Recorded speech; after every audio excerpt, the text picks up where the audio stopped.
On the first Monday of the quarter, at exactly 11:58 p.m., a founder named Maya sat on the floor of her office with her laptop on Stripe.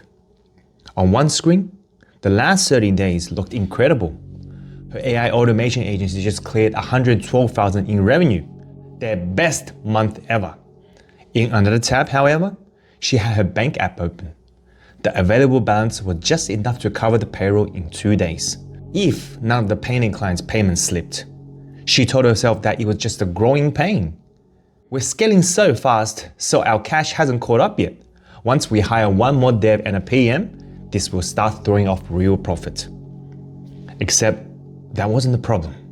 The thing that was quietly bleeding them out was actually baked into the way they charge for the very work that made them booked solid.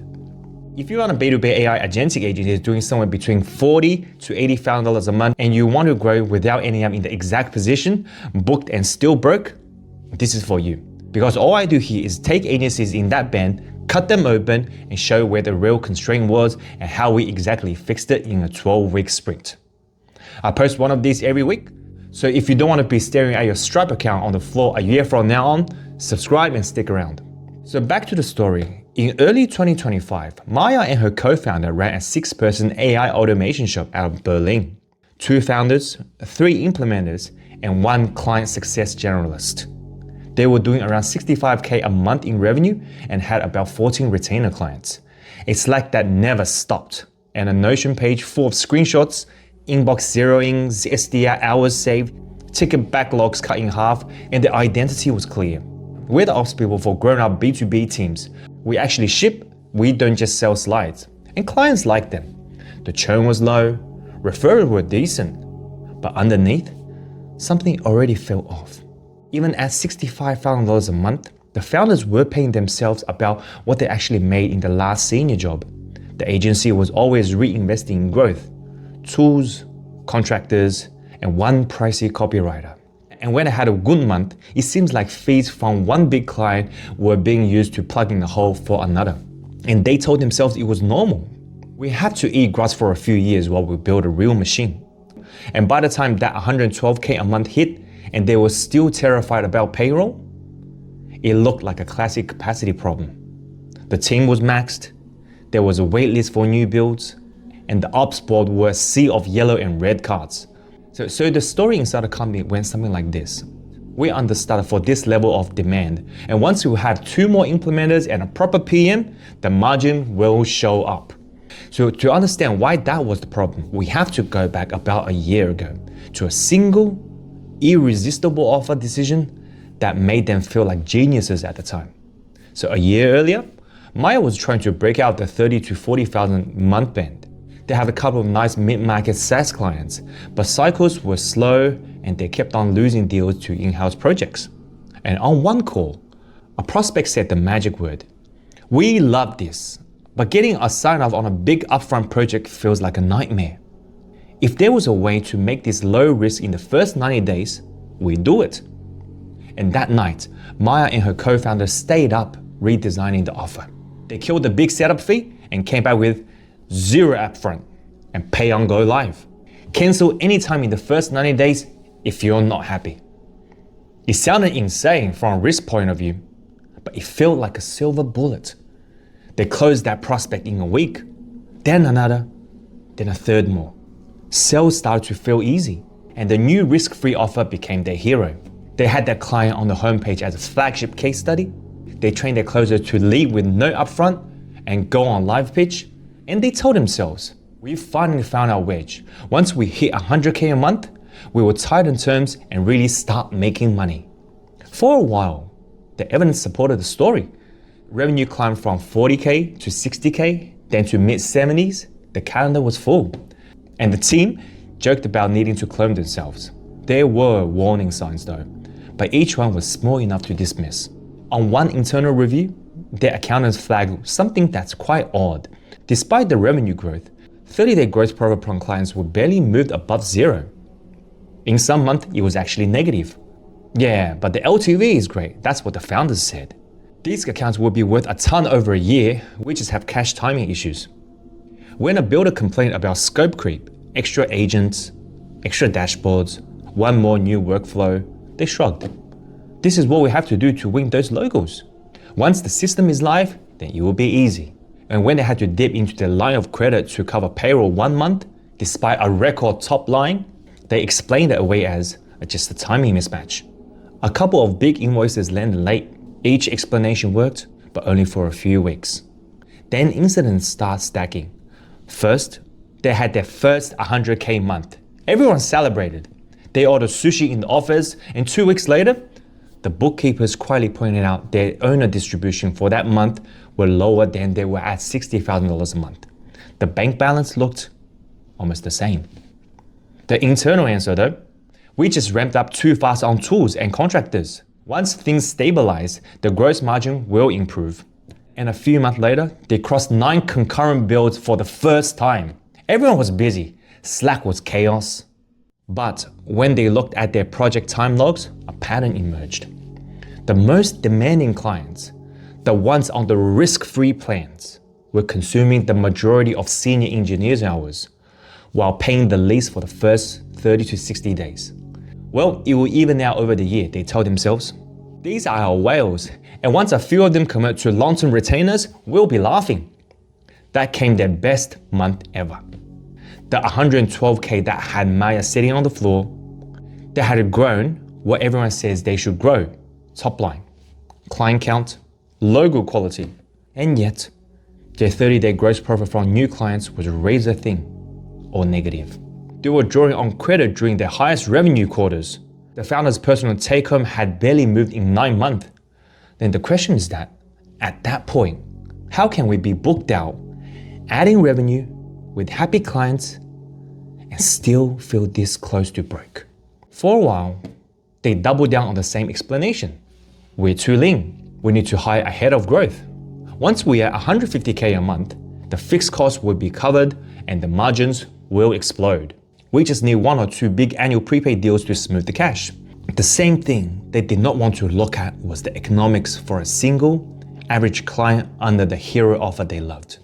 That changed the day their fractional CFO built one single report. 30-day gross profit from new clients by offer type. For the core risk-free package, the chart showed something they literally did not believe at first. New clients on that offer were, on average, losing money for the first 30 days. In some months, they were losing money in the first 60.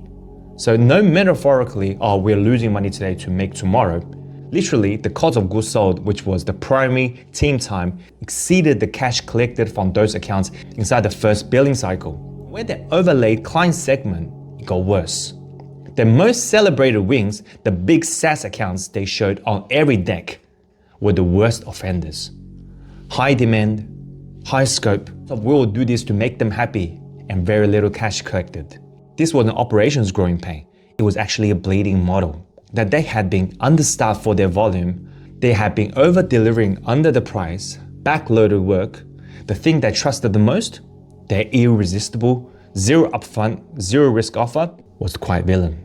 So we went back and rebuilt one of these flagship deals, how it looked financially. On paper, the client was a dream. Well-funded B2B SaaS 60-person sales team, solid CRM, and they signed for a customer multi-agent bill that was worth around 25K euro of labor on rack rate, a low-friction retainer at 3K a month afterwards, and the win the logo version, they actually agreed. So it was actually a 5K contract signed. The remaining build fee only on full production go live, and their first retainer payment not until 30 days after that. So they had unlimited Slack, unlimited weekly strategy calls, and small tweaks that was killing everybody. But from client's perspective, it was fantastic. But from the agency's P&L, it was a slow leak. For the first 30 days, they spent around 80 to 100 senior engineering hours, incurred tools and infrastructure costs to spin up dedicated environments, serious founder time on architect and hand-holding, and cash at the end of that period, 5K. That's it. If you stripped out all the overhead and just looked at direct labor and tools, they were maybe breaking even or slightly negative in month 1. But in reality, once founder time was priced in, they were underwater. The pattern repeated across many of these hero clients. Their 30-day gross profit from new clients was low or negative.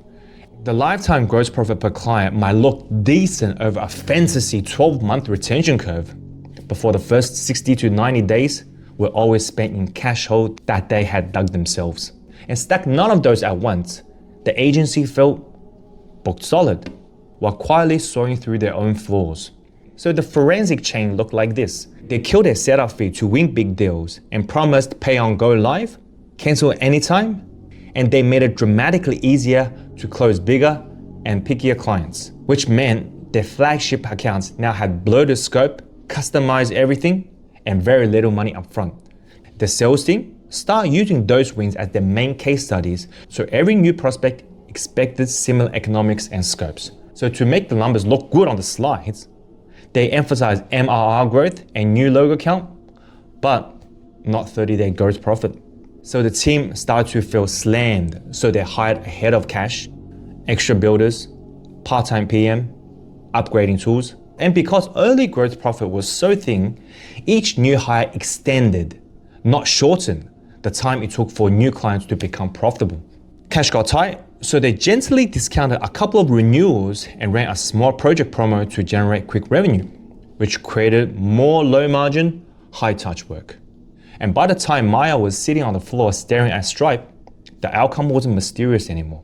They were broke because the way they'd chosen to convert demand into revenue. So we didn't fix that by some abstract mindset shift. We did 3 brutally simple things in that lane over a 12-week period. They brought back a real setup fee for every core build, tied it to clear outcomes and clear deliverables.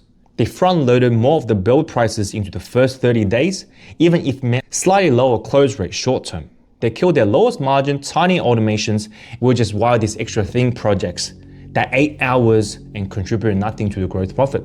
And we tracked one KPI above all, 30-day growth profit from new clients.